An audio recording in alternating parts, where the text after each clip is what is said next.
కొండా సురేఖ మాట్లాడిన మాటలు మతి భ్రమించి మాట్లాడిందా?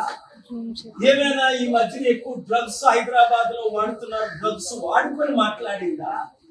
లేదా పిచ్చెక్కి లేదా పిచ్చుకొక్క కరిస్తే పిచ్చుకొక్క కరిచినప్పుడు ఎలాగ పిచ్చి పిచ్చిగా మాట్లాడతారు అట్లా మాట్లాడిందా?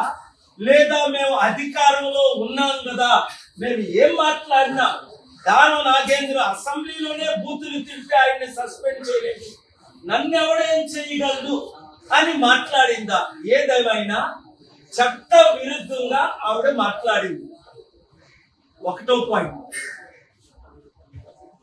రెండవ పాయింట్ ఏంటంటే క్రిమినల్ సెక్షన్. రాహుల్ గాంధీ అంతకంటే చిన్న స్టేట్మెంట్ గుజరాత్ లో ఇస్తే ఆయన మెంబర్ ఆఫ్ పార్లమెంట్ మెంబర్షిప్ నే రద్దు చేసి మోదీని ఇంకొక మోదీ కుటుంబంతో కంపేర్ చేశాడని 2 సంవత్సరాలు జైలు శిక్ష విధించి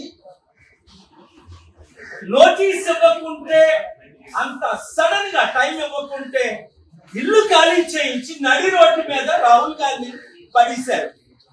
మరి కొండా సురేఖ మాటలు 100 రెట్లు వరుసగా ఉన్నాయి. ఒకటి, కాల్ ట్యాపింగ్ లో అప్పుడు కాంగ్రెస్ లో బిఆర్ఎస్ లో ఉన్న వారి వీడికి ఏమైనా ఇన్ఫర్మేషన్ ఇచ్చారా? ఇప్పుడు క్రిమినల్ ఇన్వెస్టిగేషన్ చేయాలి వీడి మీద ఇమీడియట్ గా. ఇప్పుడు కూడా డీజీపీ ఎందుకు ఆవిడ ఇమీడియట్ గా అరెస్ట్ చేయలేదు నోటీస్ ఇచ్చి? 2, ఆవిడేదో ఇప్పుడు నేను సారీ నాకు అనిపించలేదు, ఏం మాట్లాడని నాకు తెలియదంటే పిచ్చి పిచ్చి వాగుడు వాగేసి నరహత్య చేసేసి మర్డర్ చేసేసి సారీ నా మైండ్ బాగాలేదు లేదో నేను మర్డర్ చేసేసానంటే కుదురుతుందా?